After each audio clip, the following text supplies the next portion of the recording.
need to build, upgrade, or renovate. So when you're building up and saving smart, start right from the very beginning. Builder's Paradise, 20% off all day, every day. Where you're shopping, Builder's Paradise. While you're saving, everyday low prices. Builder's Paradise, everyday low prices, 20% off all day, every day. Builder's Paradise, saving sweet all day, every day. Everyday low prices.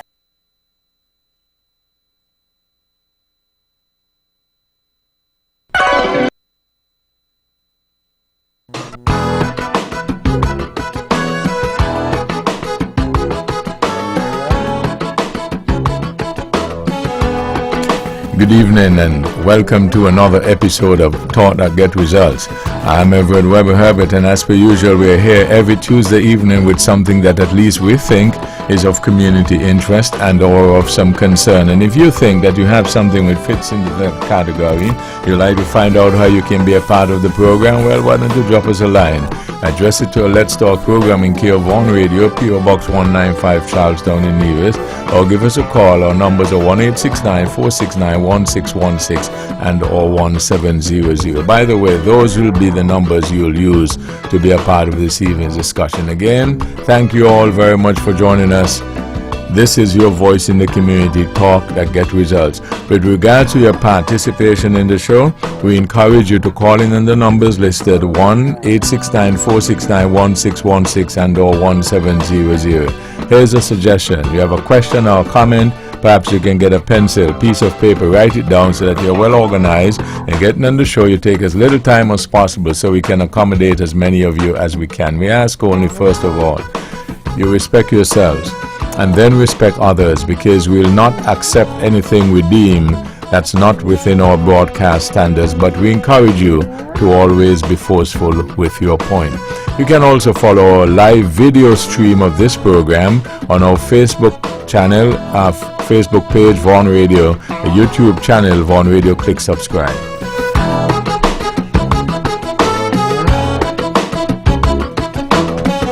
Tonight, the Honorable Spencer Brand, good evening.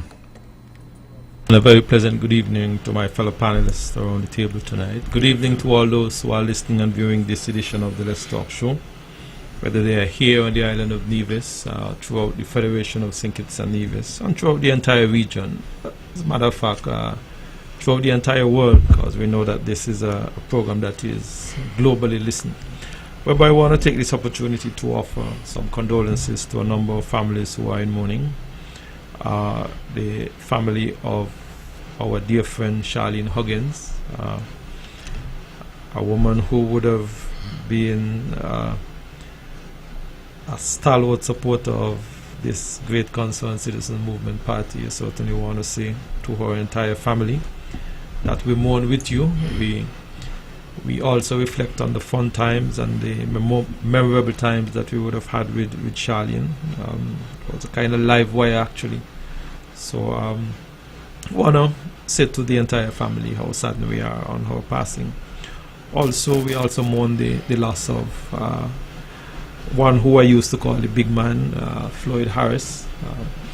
One of the pillars, I would think, here on the island of Nevis, and of course one of the movers and shakers as well in our political organization, who would have also left us. These are two individuals on whose, I believe, on whose shoulder we stand as a party. So I want to, from this rostrum, take this opportunity certainly on my own behalf and my entire family's behalf for their loss. We also mourn the loss of Glenville France, a gentleman who I did not know personally, but from the information that I'm gathering is one who would have made significant contribution as well. And I also want to take this opportunity to offer my very deepest condolences to his entire family.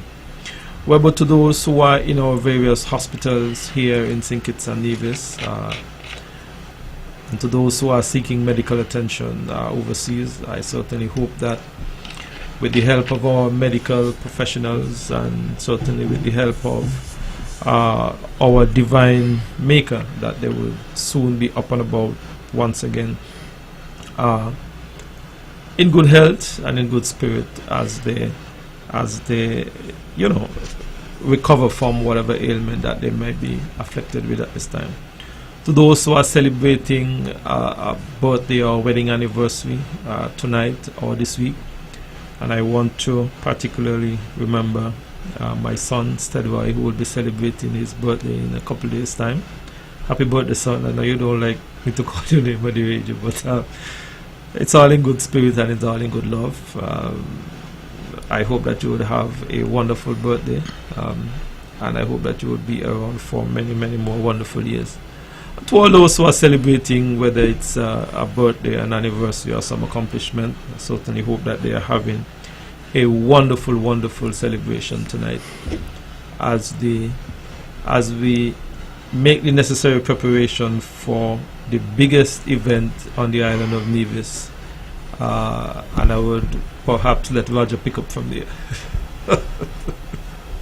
Conrad Nile Liebert, good evening. Good evening, Webbo, and once again I say good evening to your hard-working staff here at the Powerhouse of the Eastern Caribbean, and to my colleagues, good evening once again as we gather here once again to discuss the issues affecting the people home and abroad, and sometimes internationally. It's always a pleasure to be a part of this conversation. I invite, I say good evening also to my friends in the international circle, my friends in Toronto, Connecticut, Florida. Welcome once again to this program. And of course, Webbo, I want to thank you so much for having me over many years, being a part of this discussion, and I hope my inputs are of some relevance as we go forward. I would like to say it's always been a pleasure discussing issues, especially what's affecting us here on island, and of course these are the times when there are very serious topical issues which I would encourage the listening public to be a part of by calling in. As we know, this is an interactive program, and so let us get involved and hear your opinion. And just as we were just listening a bit of the question and answer aspect of the big push from the governor of the bank, it's an interesting time. It seems like there is money available, or money will be made available, but it seems like we must have good ideas to get that money. We are talking about innovations. We are talking about building confidence in the bank, in the institution, in the government, and the government also creating an enabling environment so to facilitate what they are talking about as they consider it to be the big push during the next 5 years. They speak towards venture capital, of course, making money available for people with ideas, and so it can be quite an optimistic atmosphere and environment here in the region, and I hope we are astute and ready enough to make use of what is available. Webbo, thank you once again for having me, and I look forward to a healthy discussion this evening. Roger Fifield, good evening. Good evening, Webbo, and good evening to my fellow panelists. I want to say a special good evening to those who are listening and viewing via the various medium. Webbo, I also want to say a special good evening to all those who are celebrating birthdays or anniversaries. Special mention must be made of Mrs. Vikila Fifield, who celebrated yesterday, and my son Rejon Fifield, who is celebrating today. Happy birthday, son. Webbo, those who are bereaved, we sympathize with them and wish them all of God's grace. Those who are hospitalized, we also pray that you would recover the soonest. Webbo, I want to thank you yet again for the invitation, and I want to also encourage persons who are listening and viewing to call into the program, as it's an interactive program. We can learn from you, and you can learn something from us. Webbo, I am looking forward, as per usual, for a fruitful discussion. Thank you once again. Okay, what we got? Webbo, we just, on my way here, I picked up some information which I sought to confirm before I put it out in the public screen.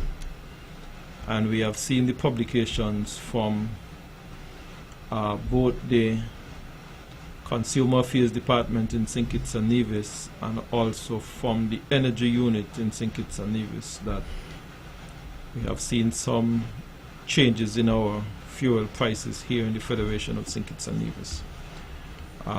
They are indicating that the Delta petroleum stations, the prices have now gone to $13.84 per gallon, and at the salt station, $19.14. Now, I know that some persons may ask why the big disparity. I believe, and I stand to be corrected, one is doing metric and one is doing imperial.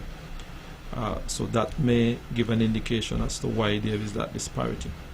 Well, but we expected that we will see that there would be some incremental costs in fuel because of what is happening in the Middle East.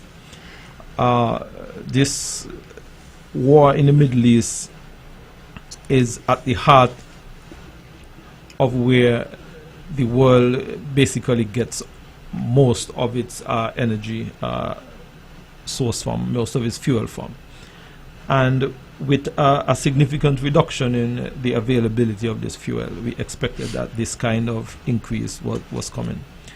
Well, but it also highlights the urgency of St. Kitts and Nevis to move even more hastily in its energy independence.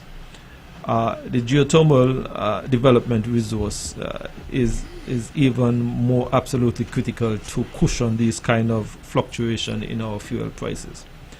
And we think, Webbo, that this is another clear indication that once there are these external shocks and these external developments, that it will continue to affect these small island developing states who are not energy independent. We are hoping, Webbo, that we can see some imminent movement on this geothermal development here on the island of Nevis, because these kind of shocks, it's going to affect every aspect of our life. It's going to affect energy, it's going to affect production, food, it's going to affect travel, taximen, the busmen, everyone across the wide spectrum is going to be affected. So we are hoping, Webbo, that the quicker that this war can come to an end, and we can see a cessation in the fuel prices, can help to bring some relief to the global uncertainty when it comes to the cost of fuel. So, Webbo, it is going to have an impact globally, this war, and it has been having an impact. There has been loss of life, and of course, everything else across the globe continues to get more and more expensive because of this war. And we are hoping that as small island developing states, that this war can be over quickly, so we can see perhaps some normalization, Webbo, of some of these prices.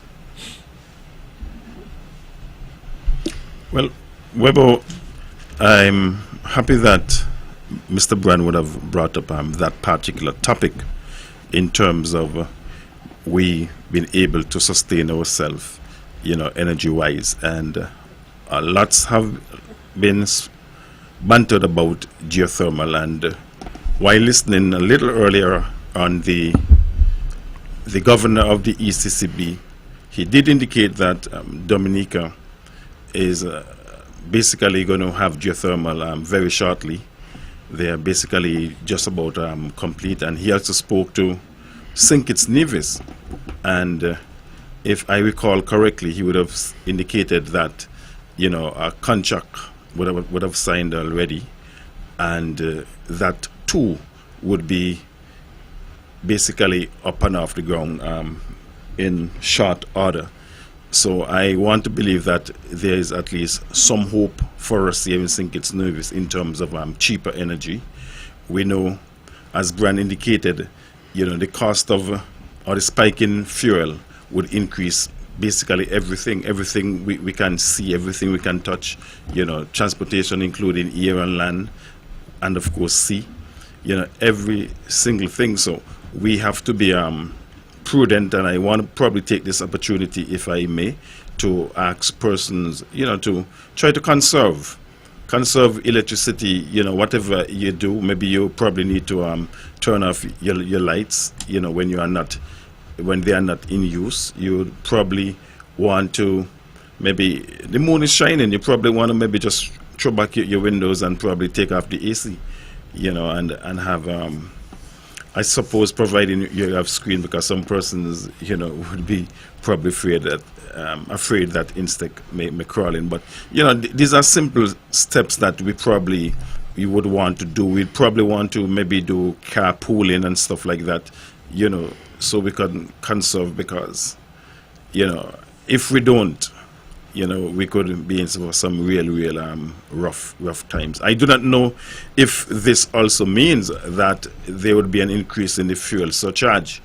I think the fuel surcharge was introduced almost 20 years ago thereabout, and I'm sure most Nivisians would not want to see an increase in the electricity bill in terms of the fuel surcharge. So we have to do what we have to do in the event that there's an increase in the fuel surcharge. At least the usage, could be down, and kind of balance it out, so to speak, in terms of how much we pay per month. So I just wanted to basically put that out there, Webbo, just to add to Bran. If I may just speak just briefly to the Agro Expo. I think that it was a tremendous event held the past 2 days, Thursday and Friday last week. I think there were lots of persons. The Director of Agriculture would have said some time ago that booths, were increased from 80 plus to 140 plus, and I think that's really commendable. I think it continued to grow. I also listened a bit of it, and I honestly didn't know that it was once held at the school grounds. I can recall, the school grounds. You're too young. Yes, I guess I'm too young.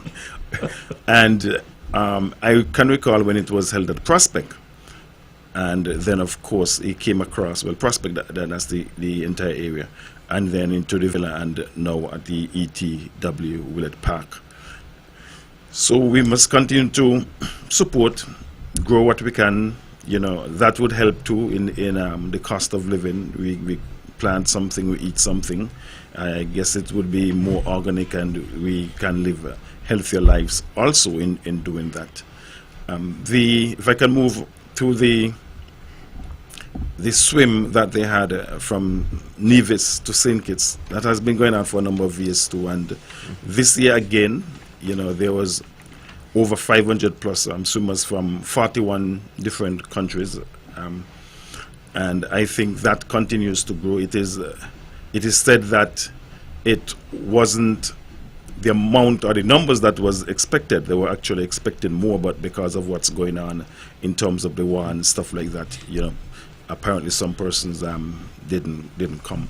So, I think that continued to grow. I feel as if that, I can probably try it one of these days. When I looked, and I had a friend of mine, she's 80 years old, and she completed the swim. So I feel as if that I can probably complete it too. I don't know if my body would allow me to, but at least that's the way, she have given me some inspiration. So I just wanted to basically, just throw that out. And of course, the Inter-Primary tomorrow, I want to encourage all persons to go out and support all 10 schools. I think last year it might have been 9 schools.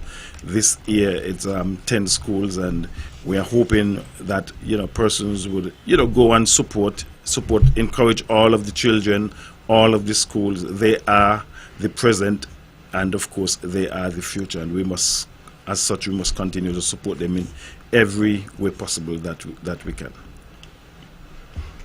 Yeah, you've covered a lot in such a short time.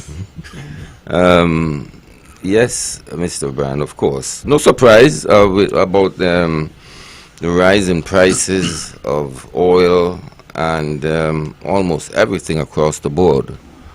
The war is ongoing, and we are, at the end of the food train. Seems to be at the end of most things as it relates to natural resource and everything else, and so we will suffer greatly from such war. Really, we are not at the end of our own resource, though. We are almost yet to discover its potential. It's called the geothermal, and but it's been a long time we've been hearing about geothermal. From since I've been hearing about it from since 2006, I think, here on Nevis, and but it's yet to come to some kind of fruition to really be a part of our lives. And as it's been promised by board administration, it will impact positively on life here in Nevis and maybe across the Federation. And some used to say that we will be exporting energy to places like Puerto Rico and so forth. But let us not be reactive, but proactive. And I'm not saying energies have not been put into the realization of this dream, but I suppose when things like this happen, when there is a big war, it tends to drive home the need, the necessity, the necessity in having geothermal up and running. We got the resource, we've been told, and many times I've heard that they have discovered the means of financing it, and but yet we are not seeing any progress. And I'm talking from the public's point of view, the people in the street. And so I will call upon the authorities to be steadfast and focused on that, because it seems like that is one of our main resource here. It's something that we can look inward to, and it's something that is absolutely needed. I understand that it will transform life here in the Federation, in particular in Nevis, but we also been hearing the word transformation quite often recently. But geothermal is said to exist here on island. There are many little geothermal plants in places like Kenya. Most of them run by actually female scientists. But I suppose the variables are quite different in those very large countries that have, millions and millions of people.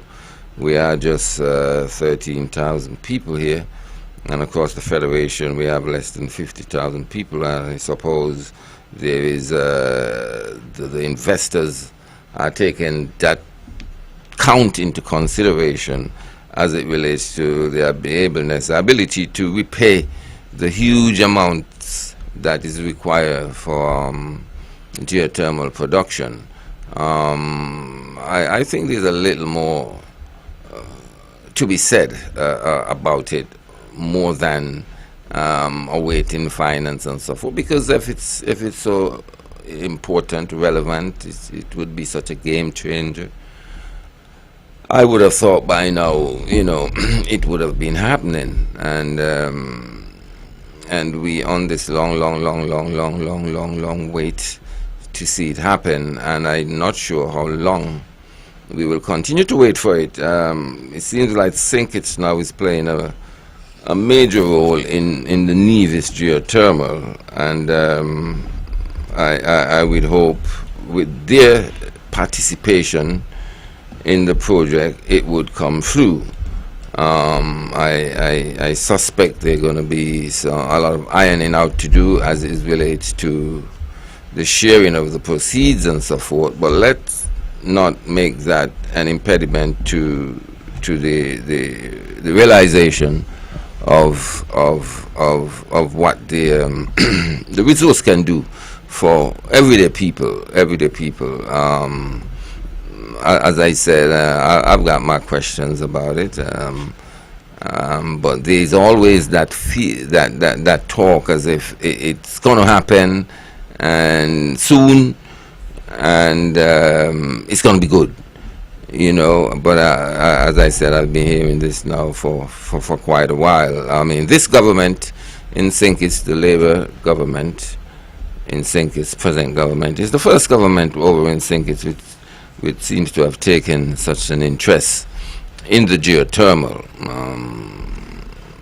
I've been hearing that it's only because it's in Nevis why it's have not really materialized yet, because you know, we become accustomed to neglect in the federation. But I'm now hoping, with the interest this present Labour government have in the geothermal, one would really see something happening. But what I don't want to see happen is the resource to be handed over to Sinkets on a plate, or whatever they hand things over with. Sometimes I would like to really see the benefit first for Nevisians,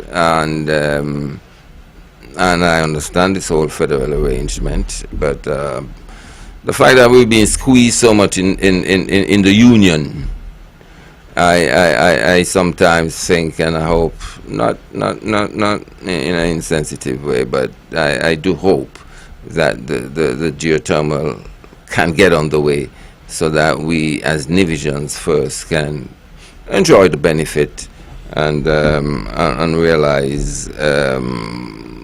realize something from that golden resource we seems to have here. And I say seems because we, the people in the street, still not sure about what the very intelligent people them talking about, because nothing really have really convinced us. Good evening. Oh, let's see. Good evening. Thank you. Caller, please call back. I'm sorry about that. It's not only intelligent people you have in the street, you know. You have people like me too. Good evening. Thank you. I'm having a little difficulty here. Caller, please call back. We'll get it straightened out. So Naya, when you're saying, so don't just speak about them, include us too. Yes. Okay, good. Good evening. Thank you for holding. Good night, Webbo. Good evening. Good night, Webbo, and good night, Naya, and all the rest of them up on the panel here. Good night, man. Webbo, I mean, Naya, Hello. I know that you're an educated fella. I listen to you on the program. And I know that you know your way our going on between the Federation of Finkits and Nevis. Right? You know, the geothermal talk for years now is only a political talk and a political gimmick. Now this new Labour administration we're getting the leader with Dr. Juno. And you really just talking, this gonna happen and that gonna do and that gonna do, and you see nothing happening off the ground. So you all got to be aware of what's going on with this geothermal thing. Because a lot of different things where this administration gone in said they're gonna do. Up to now nothing can be off the ground. Like the school, the hospital. We saw some houses from some company from Trinidad. We are seeing nothing happening down here. And it seems to me like now, they got the female of a yo-yo. Going round and round and round. When you was with the unity government, we was trying the best to help the people in Nevis. I don't want to get the situation and the breaking up and whatever, because I wasn't there with them. But everybody know that the unity break up, because people saying Mark Rantley, people saying Sean, people saying this and people saying that. But the unity government was on the way to help Nevis. You understand? They was working their way up. Everything takes time. And maybe if the unity government did do geothermal thing, They don't get things for it.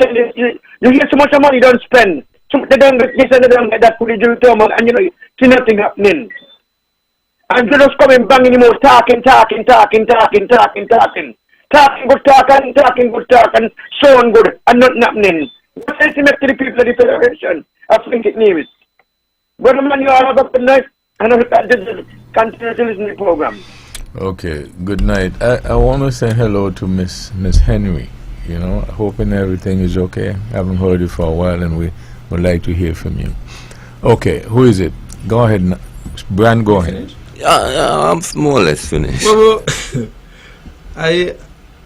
I wanted to respond to something that the caller said, and also tonight, the caller said that if unity government was still there, that the geothermal would have probably already come. But I just wanted to remind the caller that for 7 years, we sat in a unity government, and the former Prime Minister refused to send the letter of recommendation to the Caribbean Development Bank to push this project forward. Anyway, put that aside. Naya, you indicated that they yet to discover the potential of the geothermal project. Yes, we. I am not so sure if that is actually accurate, and here's why I'm going to say that. The Caribbean Development Bank would have committed some $17+ million to this project. The Saudis would have also committed maybe about another $20 million to this project. The IDB would have committed some funds.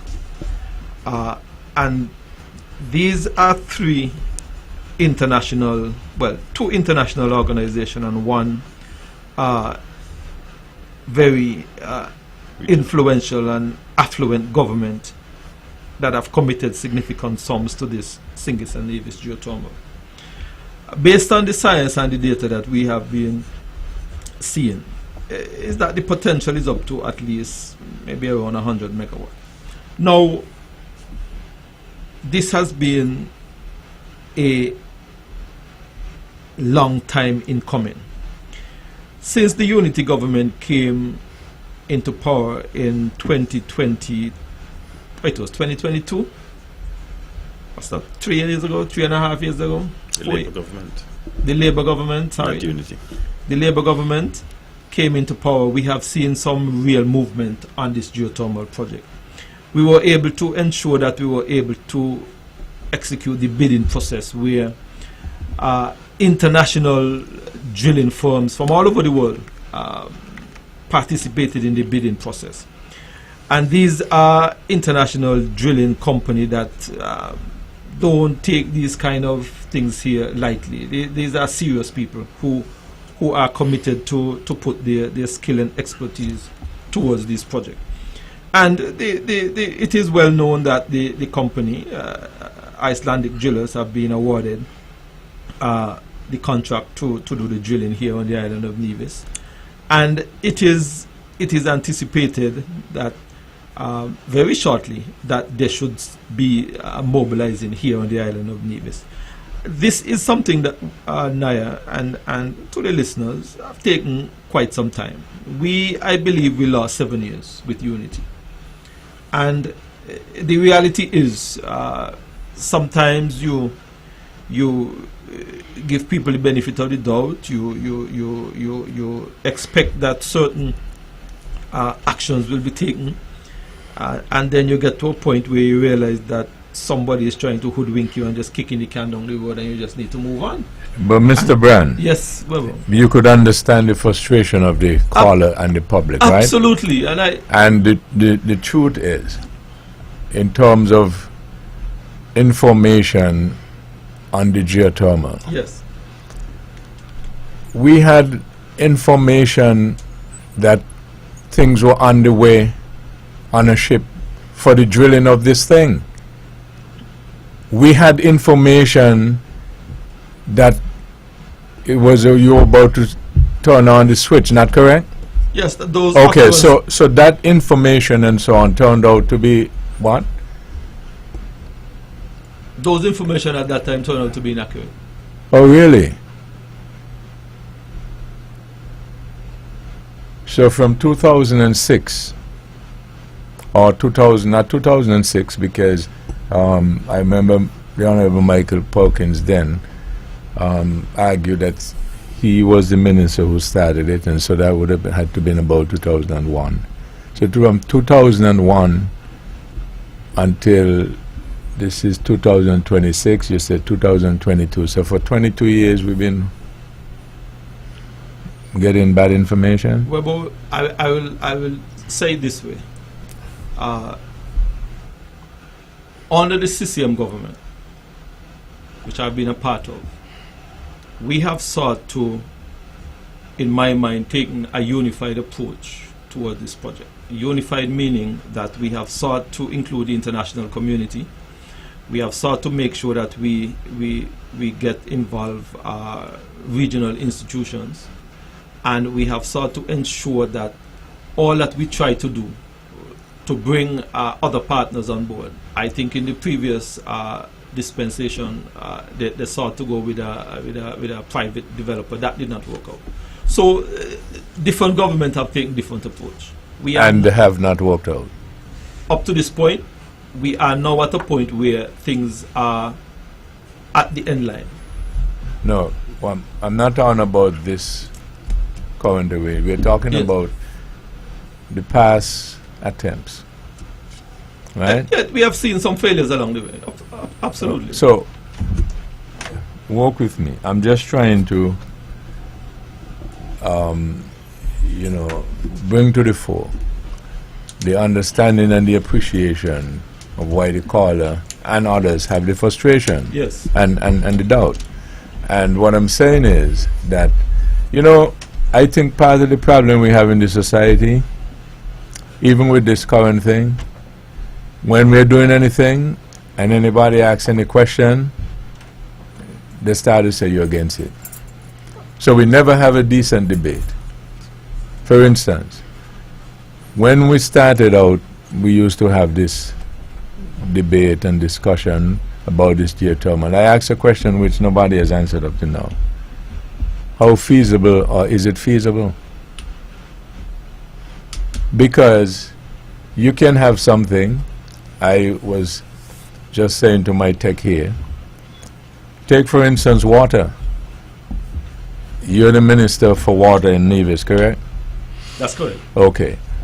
And when you drill in the earth, that's where our supply comes from right now? Yes, that's okay, correct. It's free? When I say free, I don't mean the drilling. The water. The water is free? Yes. Not the extraction of it, sir. You have to pay for it? To get the water from the ground? No, not that. The water is in the ground. Yes. It's a natural resource. Right. Yes. And you have to pay for it? Yes, you have to pay for it. Who you pay for it? Who the people pay for it? Not the people, you take it out of the ground, and who you pay? You pay the ground? No, we don't pay. So that's the point I'm making. Just like the geothermal, you agree with that? Yes. Okay. But you often admonish the people how costly it is to bring it to their homes. Yes. Okay. And then you often admonish the people that you have to heavily subsidize it. Yes, in most cases. Okay. Yeah. So the drilling of the natural resource, water, which we do not have to pay for, and understand what I mean when I say we do not have to pay for. It's in the ground. Yes. But the cost of getting it to us is huge. It's huge. So is it possible that we could have another resource that when we harness it, the cost of getting it to the consumer is not very feasible? That is highly possible, and that is why in any feasibility you have to look at your end market and your scope and your scale. So that is part of the discussion we should be having, rather than if somebody asks a question, you curse them and say, well, or you're against it. Oh, I think it's a fair question. So it's a fair question It's then? a fair question. Okay. Good evening. Thank you for holding. Good evening, Webbo and the panel. Good evening. With all that's going on, it's understandable that, many would want to throw their hands up and give up or become very cynical and disillusioned with the pace of things, right? You know, I think someone said that we are at the end of the chain, so to speak, and can't really influence events, and you know, but I don't think that's true. I think we can at least make sure that we affect our destiny, okay? No pun intended there, right? Because we can do so by easily adjusting, I won't say easily, but by adjusting things like our tastes in terms of consumer goods, our food. We can achieve some measure of self-sufficiency if we stop the token talk about agriculture and really get serious and put in the investments that are necessary, because you look at the agriculture budget's very small in comparison to the rest of the things, right? And we can't help but wonder, it's been said, how well positioned we would have been had we gotten serious with the geothermal thing much sooner. Okay? Caller, I could ask you a question? Sure. You're suggesting that we must get serious about things. So let me ask you a serious question. This agriculture thing that you're talking about, you are suggesting that the budget is small for agriculture, and hence perhaps part of the reason for our failings? Yes. Okay. So you think they should increase the budget for agriculture, meaning in this case it means put more money into it? Yes, more okay. investment, yes. Okay. Into what aspect of it? I would say all aspects. I mean, look how many nations subsidize their agriculture. No, walk with me. We're talking about here, and we're talking about definitive solutions, because we know of the hardships we have and the hardships that we face in the agriculture. Anybody can talk, you know. Mm-hmm. But who does talk that get result? This is just a light moment. Okay, fair enough. That's true. And, you know, we hear this talk about agriculture and so on and so forth, but who is going to till it? Who is going to till the soil? And then, because that's one of the hardships we have. And then the governments and so on have become very creative with, what do you call them? Shade houses and so, and stuff like that. But all of them have a common denominator, which is the problem. Anybody knows what it is? Call it, you know what it is? The common denominator, which is the main problem? People are not attracted to it? Labor. You're correct. People not attracted to labor, but I call it simply work. Okay, but that is what I'm saying. If you invest more in it, if you subsidize that labor, it will become attractive. So, the reality is, some folks say they ain't have no work to do. Mm-hmm. They give them work. They collect the money and they don't do the work. Those are some of the realities we have. Not true? That's true, but if the compensation isn't right, it doesn't surprise me. Okay. Right? Work with me. You're on a roll. Last week, I had to give up because you win. I give up again. Go ahead. Yeah. But what I'm saying is, right, we would have been, the geothermal should have been much further ahead. I heard the Prime Minister lambaste the previous administration in the House today, saying they had $4 billion. What is there to show? Okay? At least, so it wasn't a question of not having the money. The problem, I think, was something that we're not good at, very good at. One, innovation. Two, planning. Three is maintenance.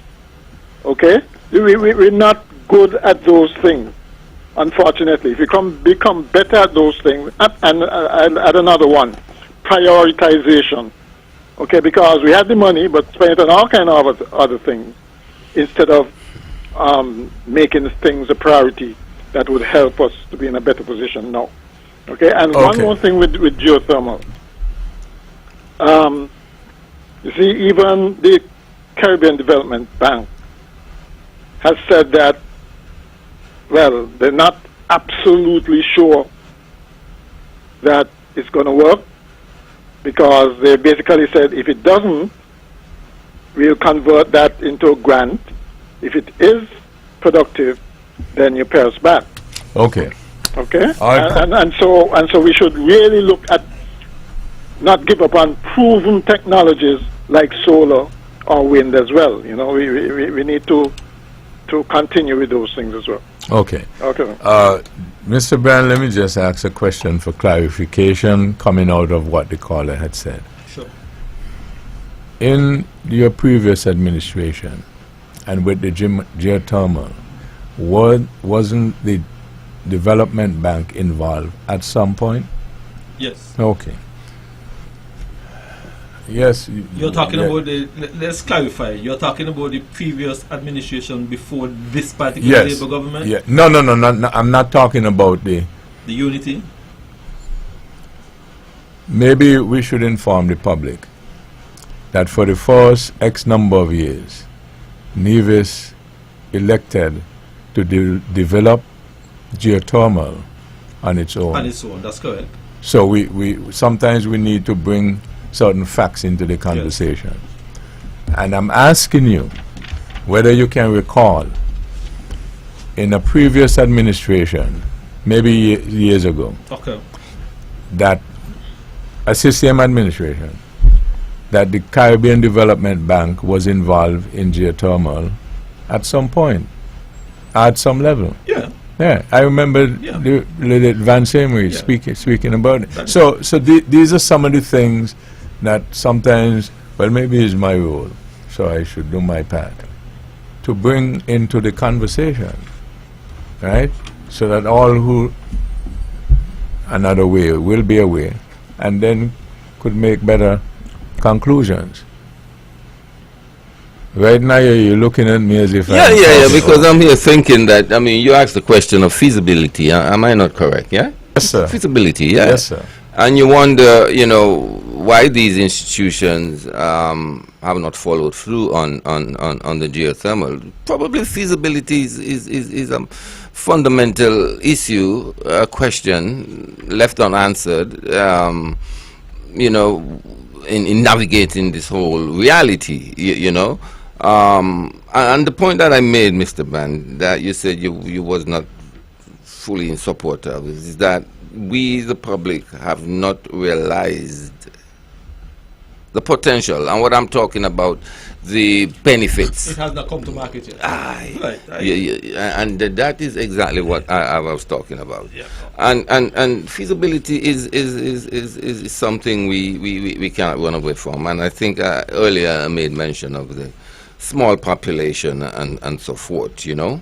But I think I started talking about the war and what was going on and the impact and the high prices and so forth. I was about to move on to agriculture when we, you know, went into the geothermal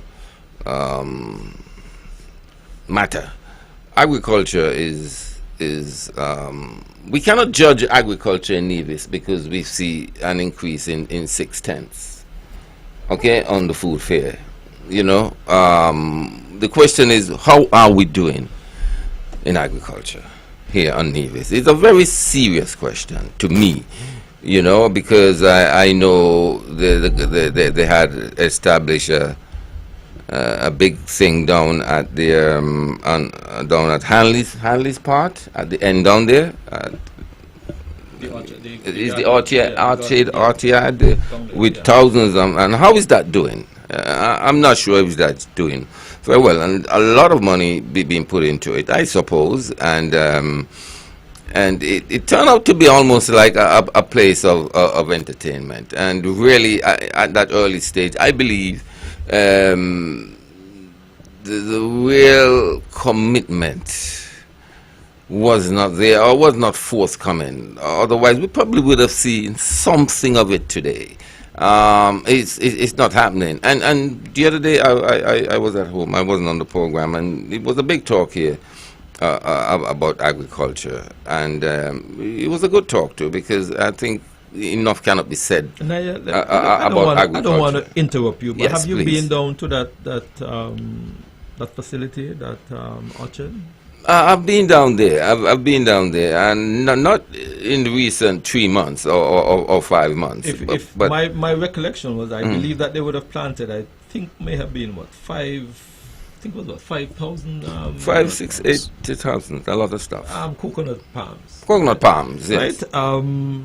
And you know very well that coconut palms don't grow in 1 or 2 years. They take a little time. Oh yes, oh right? yes, oh yes, oh yes, oh So yes. the investment that would have been made then is not going to necessarily see the benefit in 6 months. It's going to take a little time. Certainly, but Right. but you know, Mr. Byrne, and we all know, we can look at a plot of land which is being farmed and know when it's doing good and when it's not doing good, when it's not as healthy as it should look. And I'm not talking in particular about coconut trees. There are other things that. No. I was just highlighting the Yes. But you are saying that the investment in agriculture. The government continued to make investment in agriculture to help small farmers. Yes. We continue to give significant concession to those who want to get into farming, Yeah. shade houses and so on. We continue to give significant concession as it relates to water rates and all of Good, that. good. The government continue to ensure that those who still do a lot of acreage. Yeah, but the fundamental question remains: how are we doing in agriculture? I know the government, according to you, is being put in. So you don't think that we are making any advancement in agriculture?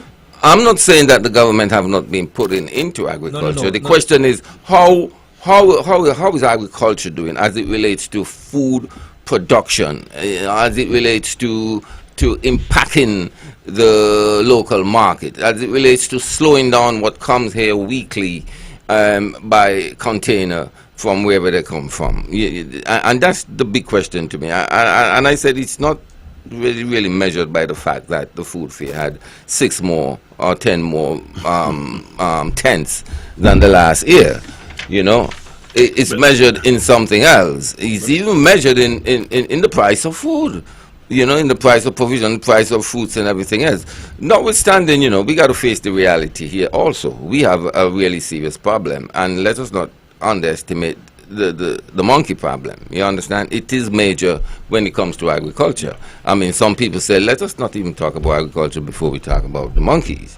You know, I mean, after the failure of the monkey banquet exercise, I think we have not really put efforts into deal with that plague. Because trust me, just the other day I passed in an area in the Morning Star, and somebody started a nice farm, and they got all the electrical fence around. I just see a monkey leap from straight over the fence on the other side.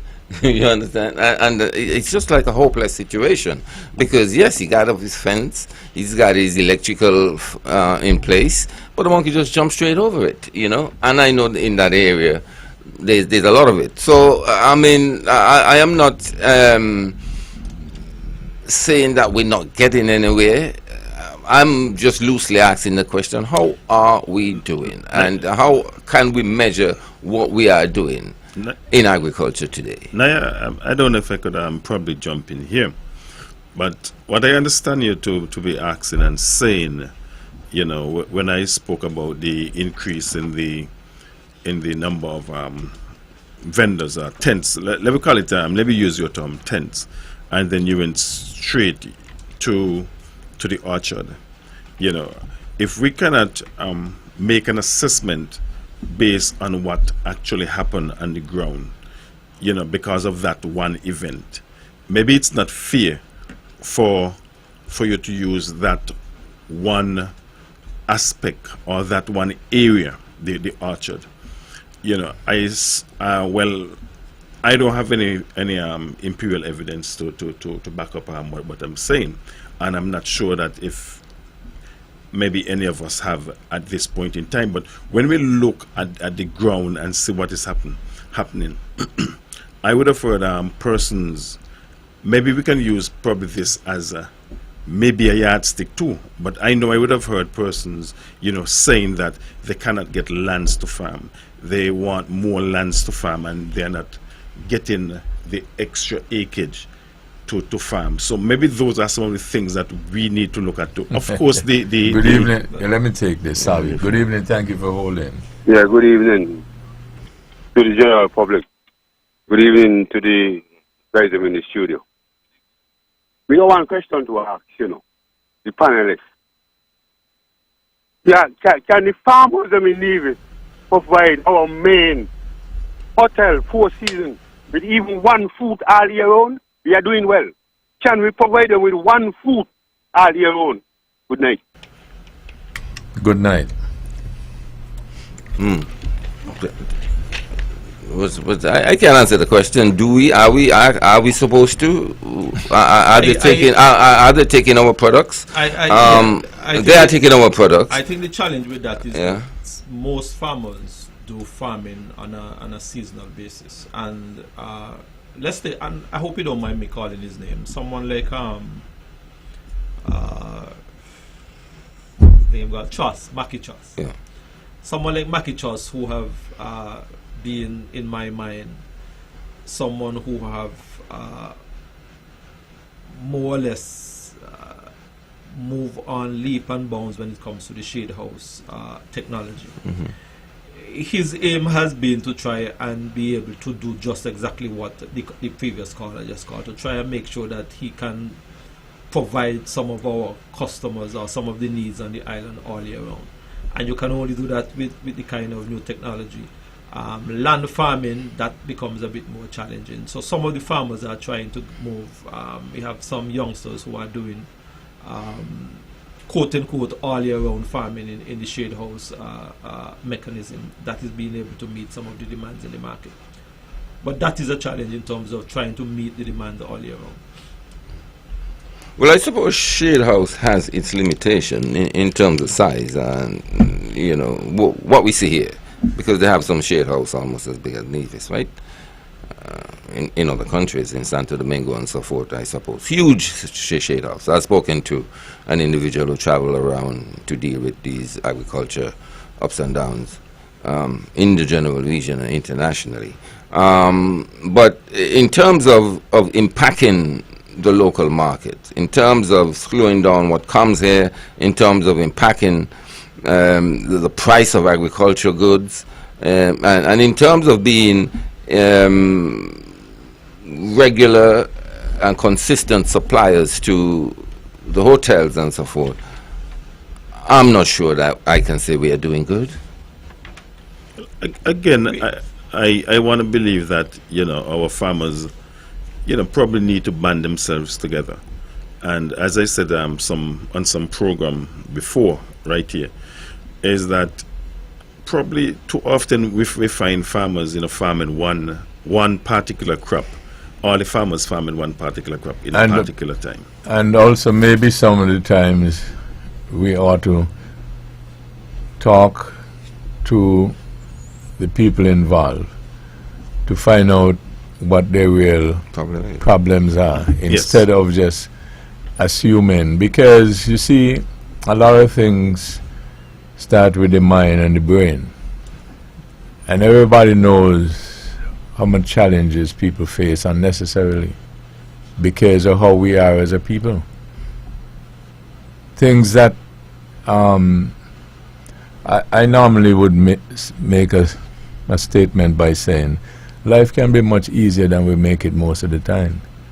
Some people seem like they get up every day, get into certain position to see how they can harass and make it difficult. Make it difficult for people. Some people don't like to hear me say it. It is a culture, but most of the time we don't like to hear the truth. And That is part of the real problem. Naya knows that because he has a business and he knows sometimes he gets unnecessary frustration. Yes. So maybe if we begin to have a change of heart and a change of mind towards one another, I see how we keep fighting for people who we don't know.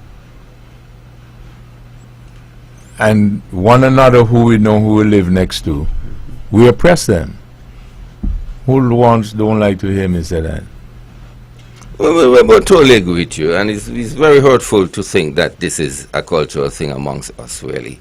It's so bad, really, to be quite honest. I mean, I have knowledge of a situation where people literally have to go to St. Kitts to the development bank to get a loan, and there's a development bank on Nevis. The people in Nevis just won't take them on. Good evening, thank you for holding.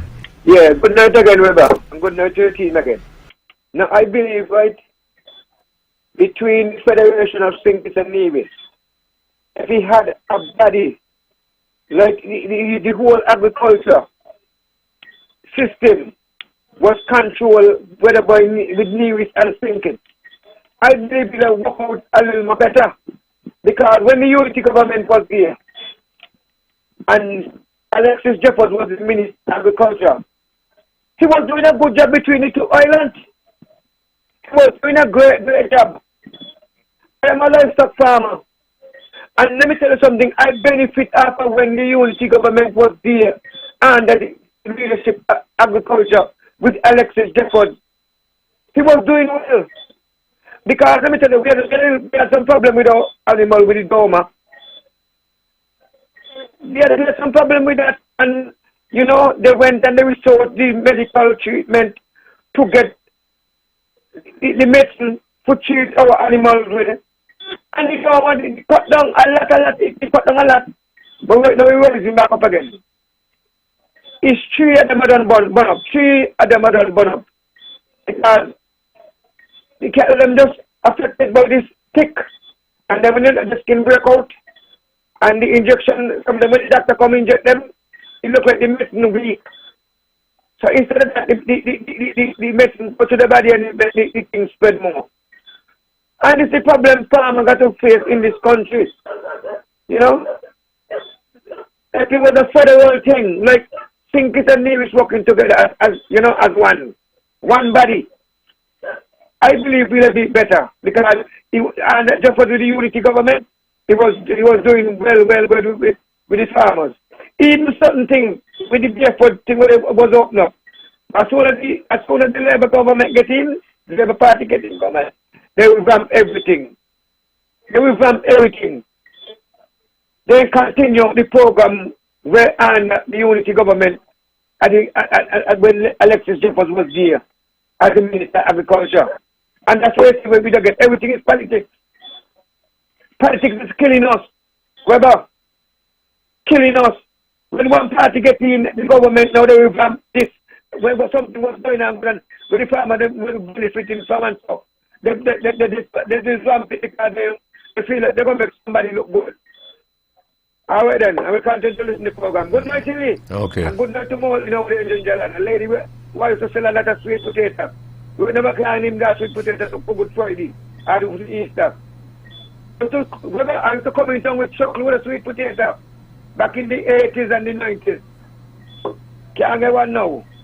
Everything a house. All in the mountains. All right then. It's Mr. Politics.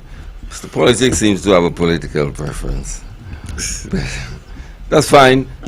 But I mean, that's a farmer who is dealing with reality and the real situation. And as Webbo says, sometimes we need to talk to them directly and to hear their pain and their real concerns, you know.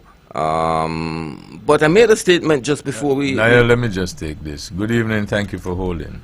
Yeah, good evening again, you know. Yes, sir. The government has spent some kind of money down Indian cash for setting up a farm down there, food archer. They also spend some drunk money again cleaning a set of lands. So they're going to extend this food archer. I'm going to ask this panelist tonight, what becomes of the food archer and these lands where the government took our money and clean? They must talk about agriculture and how serious the government is. What becomes of the food archer and the land where they clean? Good night. Good night. No, I can't answer that, Casmin. The caller is gone? Yes. The caller asks what have become of the food archer. The food archer is still there. It is, we have people that goes there, work and look after and harvest day in, day out, week in, month out. Harvest what? There have been different crops over different type of crop. You have had some jellies. You have had I know that they have had sorrel and so on, and different kind of produce and so on down there. So they have had different crops throughout different times of the year. So it's not that they have abandoned the food archery. I say when you see a plot of land, any casual observer can know when it's a healthy plot of land being planted in agricultural products as opposed to one that is not healthy. When I say healthy, I mean looks alive and green and so forth. I yet to see that, to be quite honest, in the latter days of the attempt down at Hanley's Road. You know, great attempt. But I think where sometimes we are failing is probably management and resource allocation. To me, it's really need a lot more care than it's getting. I hope not to see it go under, but sometimes I feel there is that possibility. I hope we don't have no investor come in and say they want to do what I call it, an extended destiny down in that area, because I don't know what we will do in that case. But as it is, and I don't want to sound like a guy who is always criticizing. But as it seems, right, it looks to me like more care and attention, maybe more resource, maybe more people, maybe more water, you know, because so it's down there in an area it's very close to the sea, and I'm seriously always worried about a really big storm, because sea blast will just do great harm to the trees. So are you saying that the workers who have been there are not caring for the orchard anymore? I'm not saying that. Maybe it need more workers, maybe it needs more water, because as I say, I can look at a plot of land, and anybody can, that is planted in agricultural products, and you would see whether it looks like it's adequate water that it is adequate water going to the plant. As a matter of fact, the agriculture department just installed a water tank in close proximity to the area for farming, so the agriculture continue to expand in their water storage capacity. Okay, that's good. A water tank, what was the capacity of the water tank? Because that's a huge area and it requires a lot of water. But I know there's a spring that you can direct. Oh, no, that spring is somewhere in New River area, So, that I didn't know. The capacity of the tank is important, because it looks to me like, because that land, that area down there is pretty dry. It's close to the sea, where it's very hot. It can, sea blast can seriously affect it. It's something I would like to see thrived, but sometimes it worries me that it looks like almost a kind of iffy kind of thing, And I hope that's not the case, Mr. Now, adequate water is going to the facility. Okay, and, good. The new technology that they're using now is drip irrigation, so they don't necessarily have to. Oh, you mean on time in Excuse me. Yeah, on the time. They don't necessarily have to turn on a hose and water the plant and so on. Everything is on new technologies. Everything is on timer and so on, and those kind of things and so on. And when it comes to new technology in farming, so yeah. I hear you, but I maybe perhaps you probably need to take a trip to the site and see what's going on. He needs to. Good evening. Thank you for holding. Maybe you could pick him up and carry him. No, I'm Good gonna evening. go Thank you for holding. Yes, Mr. Herbert, good evening to you and your guests and your panel. Good evening. I'd like to say to the Premier, thanks for finally coming out and say to the citizens why the investors that came for the hotel left. He did his due diligence and they just left. That's the explanation. No, nothing else between over on the other side. That is, Mr. Herbert, this is one of the most unusual answers I've heard from a Premier. That investors come to discuss something. The government check them and nothing else, then just leave the country. One of the things I don't understand in Nevis is it unlawful, Mr. Brand, for the citizens who work for government, the technicians, like when you ask about certain things, like how much, what's going on in agriculture, can't the technicians call in and give us answers so that we just go away with these kind of misstep? Nobody really learn anything. Caller, you're correct. That would be helpful as well. Thank you very much.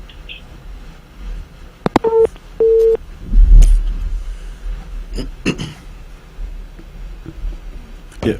Webbo, sometimes I believe when we speak to agriculture, sometimes I believe that we probably speak a whole lot and farming, and we probably tend to leave out livestock and fishing. I want to believe that all three sectors in agriculture play a vital part. And I'm saying this because I know that some of the livestock farmers, they too have their challenges in terms of stray dogs and stuff. Let me just take this. Good evening. Thank you for holding. Yeah, good evening. Good evening. I like Mr. Brand to tell the general public what come from his food after I went to the agriculture exhibition. What food, what come from down there? I went to the exhibition. I like Mr. Brand to tell us. Caller, that I don't know exactly all that came from there that went to the agriculture, but I know that the agriculture department would have collected various fruits and vegetables from their various sites throughout the island for the food. So I can't say that, well, tomatoes came from there exactly. I can't say that. Roger, go ahead. Yes, thanks, Webbo. So I was saying that some of the farmers, they have their challenges in terms of stray dogs eating their livestock and stuff like that. And also, too, in my opinion, some of the farmers, they have their animals, and they would probably have them for years, almost like pets. And for some reason, what are they supposed to do with them? Good evening. Thank you for holding. Yes, I'm wondering if sometimes we are not stretching ourselves too thin. Yes, I know people say we should be able to walk and chew gum at the same time. But when you spoke just now about that it was like an orchard down that place you spoke about, right? And it sounded so promising, okay? And to see that it's probably going to fail, it's heartbreaking. It's the same thing when I look down here at how the Eco Park that the Taiwanese built was at the start, and look at it now. I'm thinking that we're not short of ideas and what to do, but somehow we're not getting it done. Well, you want me to? You're not. So you're really not getting it, Carla? Are you just kidding? No. I'm saying. You walk with me. You are wondering if we're not getting it, right? If we're not stretching ourselves thin, yeah. Right. So you just, it's just a sort of expression, right? But you know that we get it.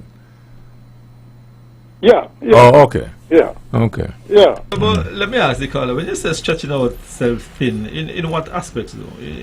In what areas? We badly need a success story in, well, here we're specifically talking about agriculture, right? Caller, we really caller, need to get I like to do thought that get results. You need the success stories?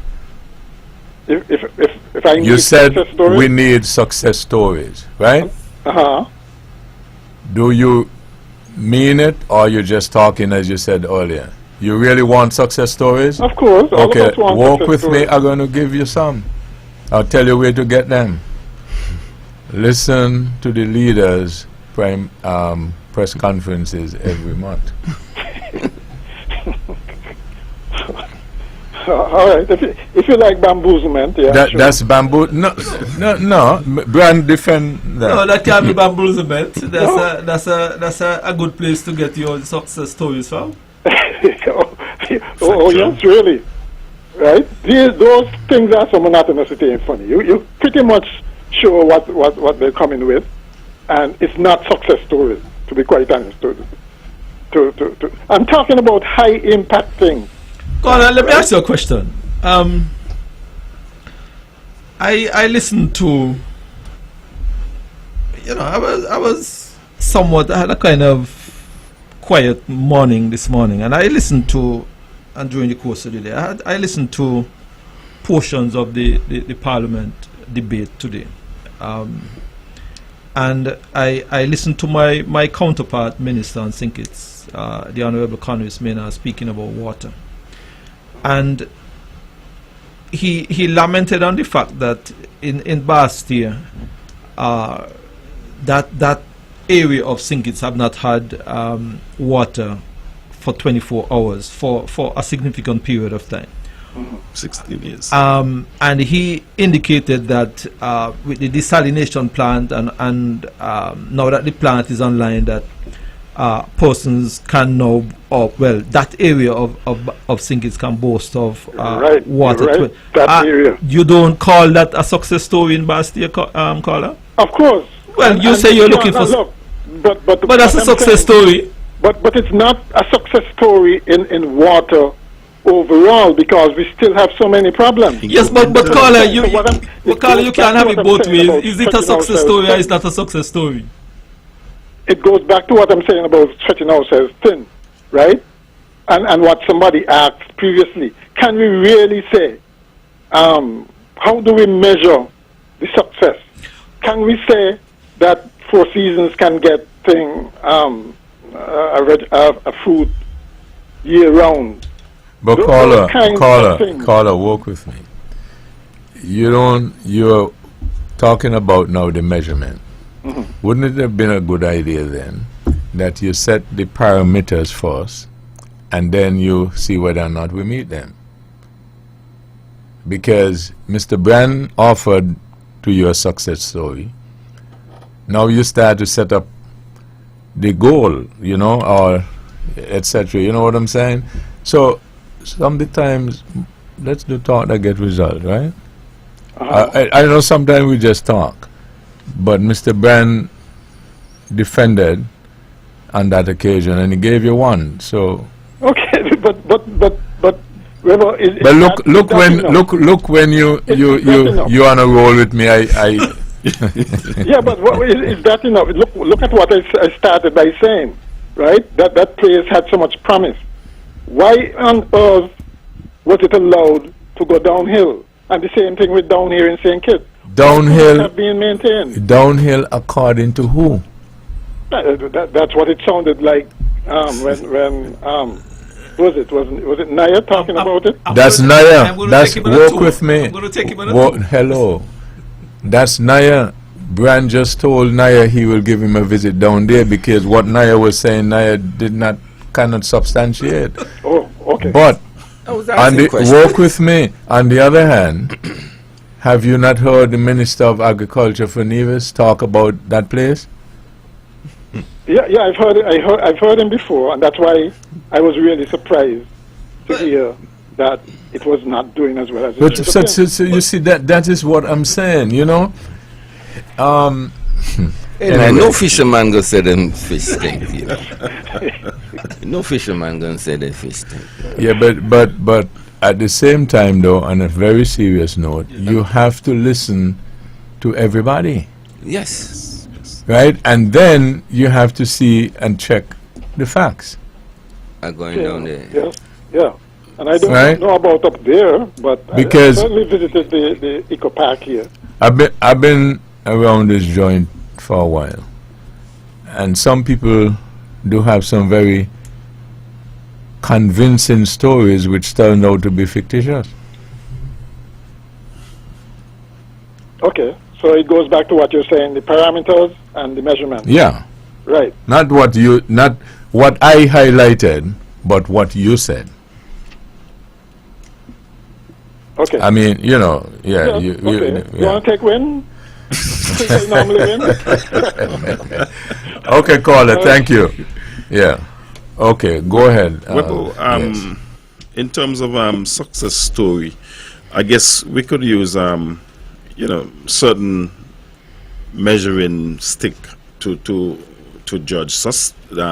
Sorry, and sometimes as there's the old adage, a king has no honor in his own country, and I'm saying this to say, Webbo, in terms of success story, we would have heard coming out of the federal parliament in St. Kitts, the Honorable Congress Maynard, who would have said that, let me paraphrase, that he thanked the Minister Brand and the NIA for helping and assisting in development of their water and St. Kitts. So I want to believe that in itself, if it wasn't successful or have an idea how success or what success looks like, then I'm sure that he would not have been sought after for assistance and the NIA. So that is probably another success story to call.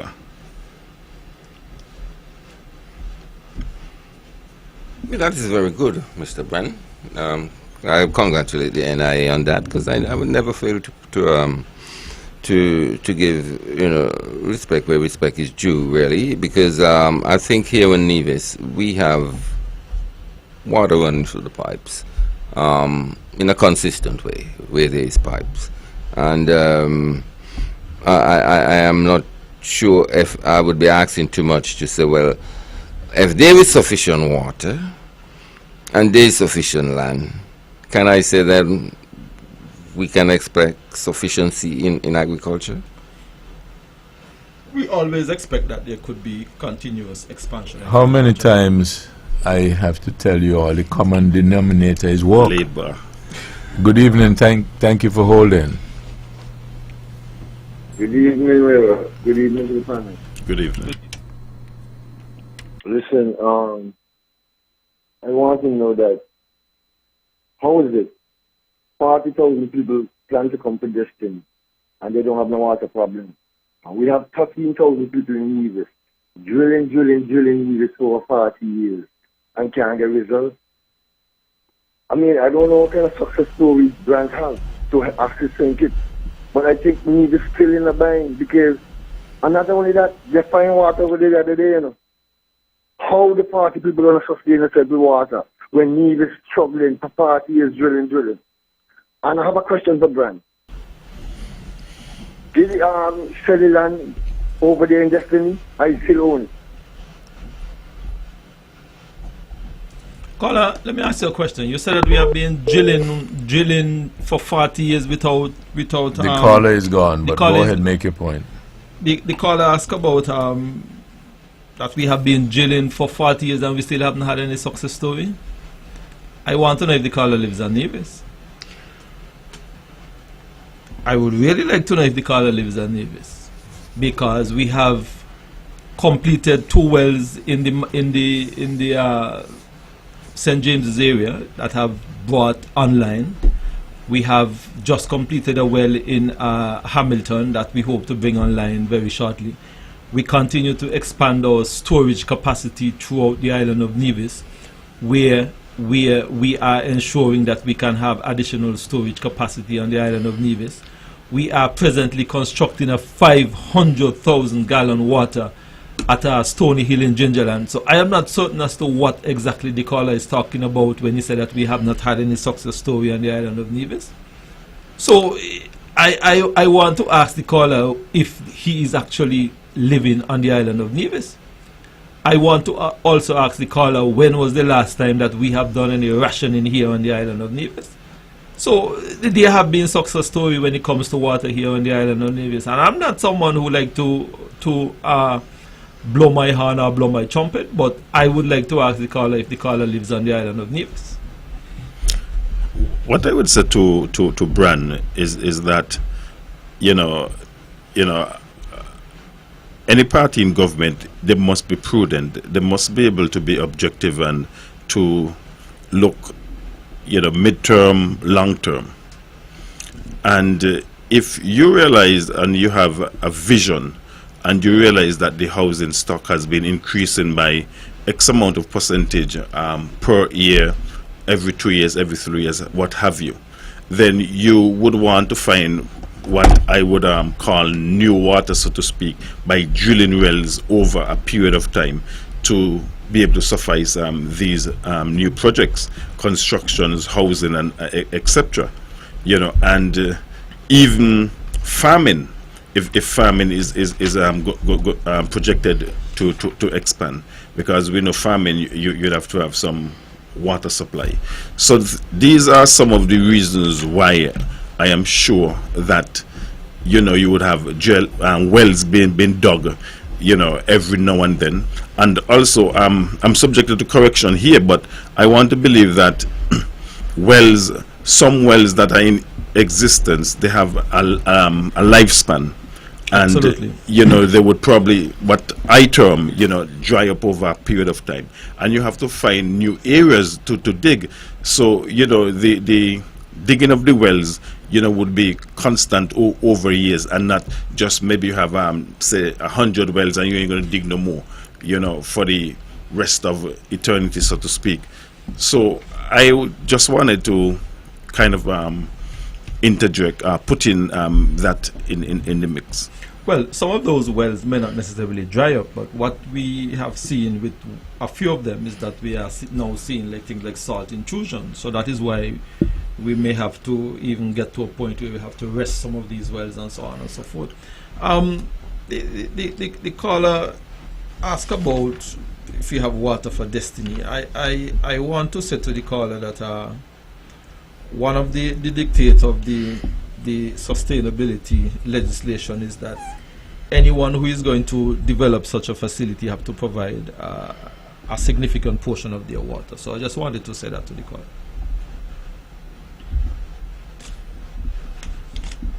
And not just water, but electricity also. That's good. Well, Webbo, it's the week that leading up to Easter, and a number of things, would be coming up in terms of Easter. Lots of persons, lots of organizations would be having their various events. One such event is the Jerry and Ursula Fifield Memorial Easter Camp that would be held from the Thursday the 2nd to Monday the 6th, Webbo. And I want to use, with your permission, this forum to invite persons, especially on the Sunday where we have our big sports day, to come and to see what it's like. We do camp each year under tent. It's a different experience. Some persons have never camped or sleep in tents in outdoors, so it's a different experience. You just come and even to look at the layout and see what it's like. I can recall some years ago, persons, we were bathing in buckets, and some of the children was asking, well, how are we supposed to bathe in buckets? Because they never bathed in buckets before. They would have always had shower. So it's a experience for most, and it's a learning experience. It's something that we can all learn something and share our ideas. We normally have traditional dishes, especially on the Good Friday, the kanki, the cassava bread, the sugar cake, all that's basically Easter tradition. We have that, the flying of the kite and stuff like that. So we're asking persons, to come out and, even just to see, as I said, what's it's like, to just have a feel and see what's it like, and we would appreciate it. And if I can just add, Webbo, persons, the campers, we're asking the police to be on time on Thursday. We are hoping that you'll be there by 5:30 or before. And if you have tents to be erected and you can drop them off during the day on Thursday, that would really be appreciative. We would erect them for you, set them out and erect them and stuff like that. That's the last word. This program repeats tomorrow morning at 10 o'clock following the VON News Minute. Join the Honorable Mark Brantley tomorrow evening at 8 o'clock for On Demand. Join Keith Scarborough at 8 o'clock on Thursday evening for Government at Work. Thank you all again for joining us. This is your voice in the community, thought that get results. You all have a wonderful evening. The views and opinions expressed on the following program are solely those of the participants and do not necessarily reflect the views of the Nevis Broadcasting Company Limited or its advertisers.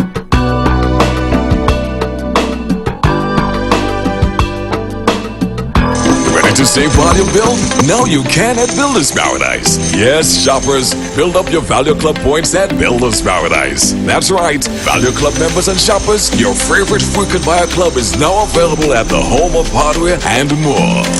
Whether you're laying tiles, painting walls, replacing doors, upgrading windows, or fixing up your home, every purchase at Builders Paradise now earns you Value Club points. Enjoy exclusive benefits like discounts on thousands of items, special savings for seniors, instant deals, quarterly rebates, plus an extra up to 2% off every quarter. Shop more, save more, earn more, only at Builders Paradise. Don't miss out. Start building your rewards today with Value Club at Builders Paradise, because every bolt, board, and brush brings you closer to bigger.